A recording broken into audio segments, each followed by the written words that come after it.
Hey everybody, welcome back to the Only Scott. Oh, yeah, no, you're just stuck with me again. Scotty's still sick. He's doing all right. He's getting better, but yeah, he still can't, unfortunately, be on the podcast. We're currently arranging sort of what the future looks like of us two. Don't worry, he'll still be involved, but it just might be a little bit different.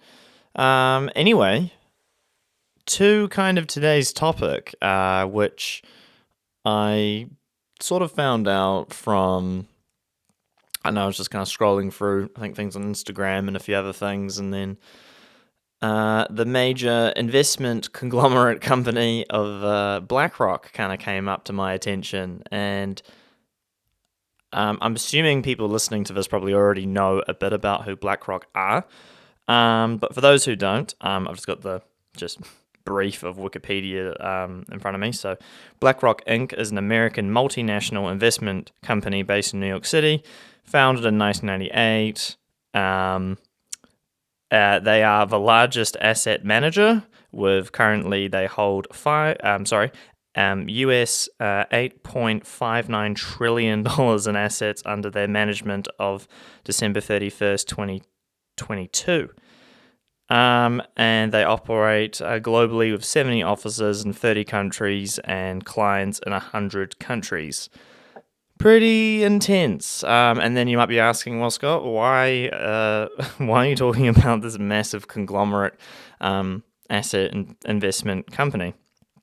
I'm assuming those who may listen to Joe Rogan, had Patrick Bateman discuss, sort of talk about a little bit about BlackRock and Vanguard, and then specifically just how much they own, you know, because they are almost a $10 trillion net worth company. If you think about $10 trillion, well, I mean, 8.59 as we just saw as of end of last year, that is technically more than pretty much every country in the world's wealth, and probably, obviously, apart from the United States and China. It's like, okay, well, what does this mean? Is this, are we getting our tinfoil hats on with this, Scott? Is that what's happening? No, we're not getting our tinfoil hats on. I kind of just wanted to do like a medium deep dive. I say medium because, I just kind of brought up a few different sources of information I could find about BlackRock and trying to understand sort of the puzzle a little bit, if that makes sense, of how, we can understand how these absolutely insanely huge companies basically control the world, and how I think with how, especially sometimes I think of, corporations in different industries and who owns what and who makes the decisions, why these decisions are made. Understanding these, like I said, huge companies, kind of makes, the decisions made on world stages or within politics a little bit easier to understand, because you realize that a company, for example, like BlackRock, are invested in so many different industries and different companies across the world, and you start to learn that, let's just say, politicians are not the ones making decisions. It's shareholders. What a surprise! Obviously, what I'm kind of getting at is I want to understand this company a little bit more, and that's why I want to talk about them. So, bear with me. I haven't really done too much of this on my podcast with these sort of dives, so I'm going to try and do my best. So, here we go. So, I went on their website just to kind of do a little bit more of a dive. So, on their website, they say BlackRock is one of the world's leading providers of investment, adversary, and risk management solutions. We are a fiduciary to our clients. I'm terrible at saying that word. We're investing for the future on behalf of our clients, inspiring our employees and supporting our local communities. Okay. So their purpose. Our purpose is to help more and more people experience financial well-being. Together with our clients, we're contributing to a more equitable and resilient world today and for generations to come. Okay. Well, that's kind of what they say, obviously, about themselves. I mean, of course, they'd say relatively positive things. Just to give you an idea of their holdings and what they own. So their top, I have in front of me, this is from the visualcapitalist.com, and this details the top 25 equity holdings of the company. So they have 170, this is all USD by the way. So their number one investment is Apple. They have $170.7 billion invested. After that, they are invested in Microsoft with $155 billion. After the third largest one they have is, hold on, give me a sec. Is Amazon. So 62.8 billion.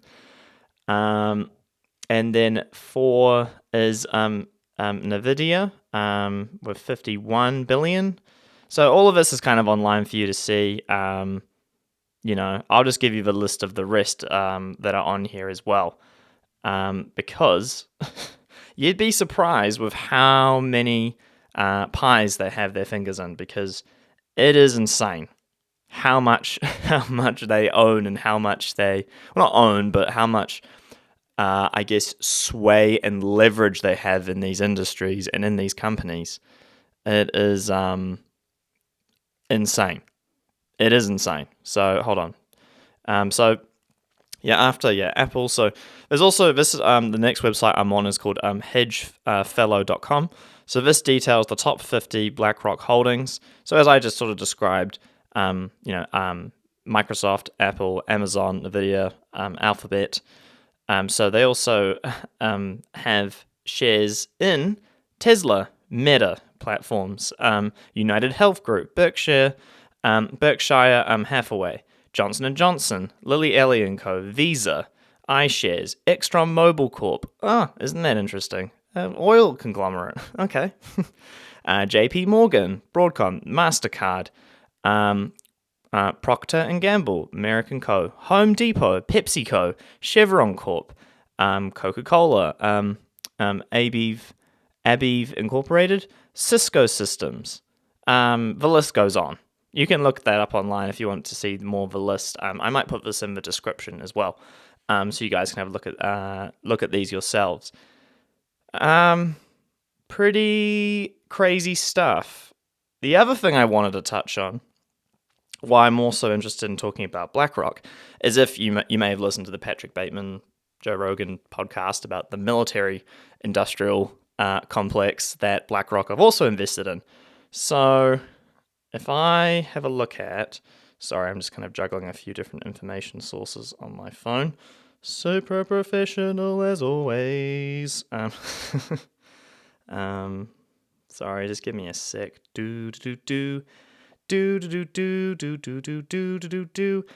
Sorry. Before we actually go into that, the military, I also want to talk about the investment that BlackRock have on a lot of media. I'm talking mainstream media sources. So get ready for this list. So this is from the Common Reader. This is the list was created by Jeanette Cooperman in 2021, and get ready for this list. So this is how much that they have a share in these different media companies. So strap yourself in. 18% of Fox, 16% of CBS, 13% of Comcast, which owns NBC, MSNBC, CNBC, and Sky Media Group, 12% of CNN, 12% of Disney. Disney also owns ABC, between 10 and 14% of Gannett, which owns more than 250 Gannett daily newspapers, plus US Today, 10% of the Sinclair Local Television News, which controls 72% of US households' local TV, United States. Do you know what I mean? Like, this is insane. Like, just how much leverage they have in terms of everything that you buy and even how you think. Like I for one, am pretty tuned out to a lot of mainstream media these days. I live in New Zealand, so a lot of these, CNN, Fox News. Obviously, I know what they are, but they're not aired. That's not really our news as such. But it just goes to show how much, leverage they have, and how much they influence the common person's thinking. And obviously, they also can influence what you buy and what the messaging is in the media. And oh man, it gets dirty. It gets very dirty. All right. So sorry. What I was trying to find before is it was not BlackRock. So it was the military. It was the military holdings. So right, here we go. Sorry. So this is from weaponfreefunds.org. So this is the BlackRock Equity Dividend Fund, BlackRock slash iShares. So this is details kind of like how much they have in terms of shares and equity in the weapons manufacturing and weapons industry. So they have $772.8 million of holdings in military weapons. So this data is of the 31st of May 2023. Okay, so strap yourself in for this. Military weapons, largest international arms manufacturers and military contractors. They have 5 holdings. They have an investment of, like I said, $772.8 million and a portfolio of 4.24%. Nuclear weapons, manufactures services of nuclear armaments and delivery systems. They have also $772.8 million invested in that as well. This one's interesting. It's called controversial weapons. Okay, so manufacturers involved with cluster munitions, landmines, white phosphorus, and depleted uranium. So they have $350.98 million invested in that, and 2 holdings. So the military weapon companies that they're invested in is the L3Harris Technologies, Leodos Holdings, Raytheon Technologies Corporation, Fortive Corp, BAE Systems. So, like I said, they are invested in so much of the media, all those media corporations and media companies.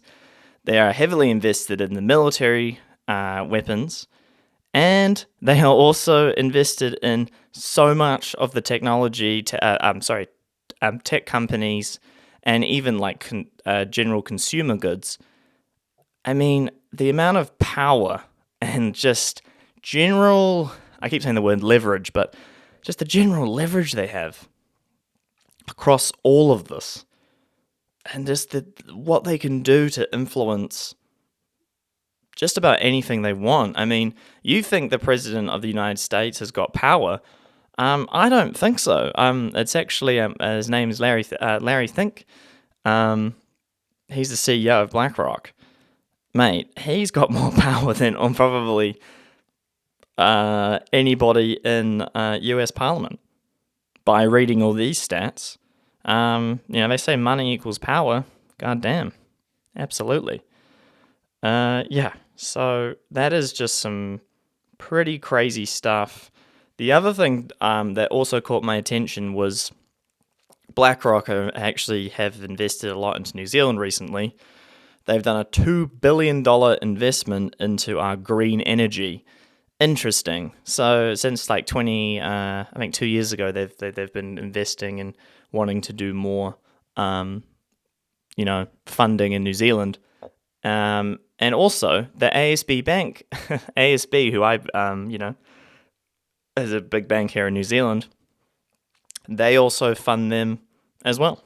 They will not fund them, but they're also a part of, like one of their shareholders. So this company runs really deep, and I think it's important that people understand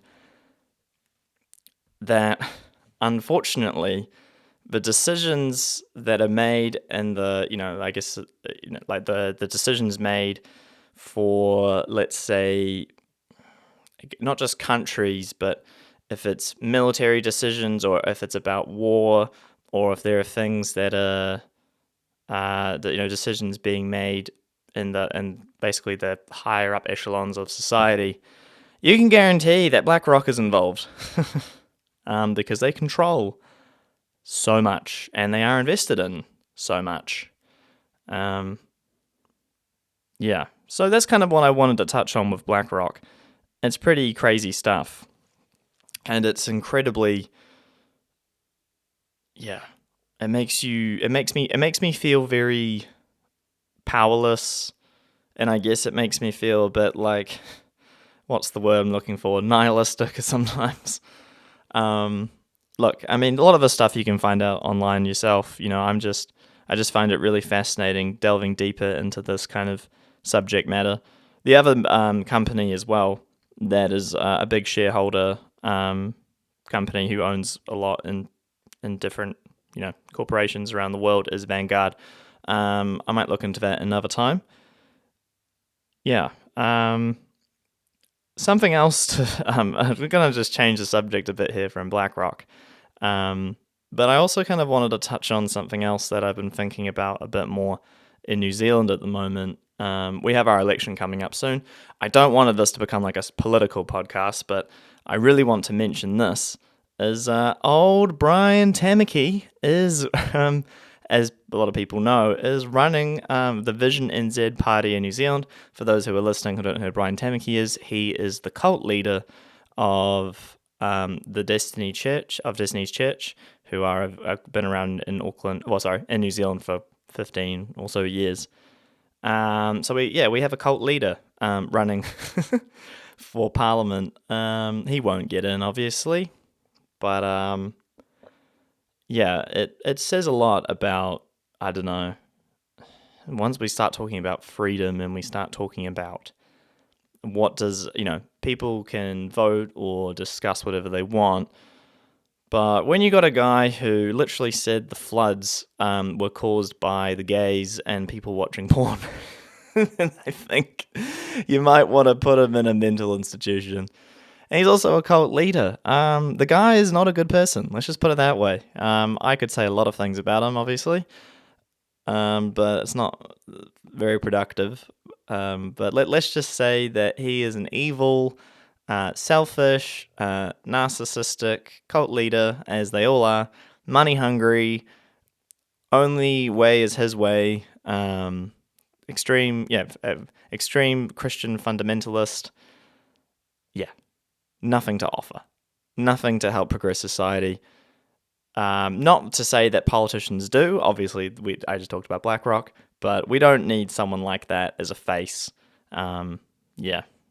As bad as Labour was in a lot of ways, and they are, and we could talk about all the different political parties, and we can talk about how great maybe the party you like is, and the one I like is, and the ones that people really think are the best to put their vote towards. But to be honest, BlackRock probably own them. Sorry, man. BlackRock might have investments in National. They probably do. They probably got investments in Labour as well. I mean, with that massive energy investment. Fuck, man. Oh, who knows? Anyway, that's kind of all I really have to touch on today. Bit of a shorter podcast today, just because those are kind of the only things I really looked into. And I want to try and keep this relatively informative and give you guys some facts and figures and things to run with. Let me know what you think as well. I'd really appreciate some feedback on this kind of thing because I do quite like it. It's quite cool doing this research, but it does take me a little bit of time to even do these short little bouts of it, short little investigations. So let me know what you think and sort of if you got any even takes on sort of, a company like BlackRock or Vanguard or all these other really big, massive investment companies who kind of basically control all the basically control everything. So I'd really appreciate that. Thanks for tuning in, and hoping to have some more guests coming. I've got a couple of guests in the pipeline. I'm organising some dates with, mainly more music. But we don't just have to do music on here. Happy to have people from all kinds of different backgrounds and all kinds of different industries and different places. I mean, as you can probably hear, I'm not the smartest person out here. I'm just very curious, and I like to sort of look into things and try and understand what's happening in terms of the way the world is going and why the world is going that way, and who is taking us in certain directions. That's kind of what I'm interested in. But I'm definitely no journalist. I'm no scientist. I'm just a idiot. Nah, I'm a curious idiot. That's the best way. I'm a curious idiot. I'll put it that way. But yeah, thanks everyone for listening, and I'll catch you on the next one. Cheers.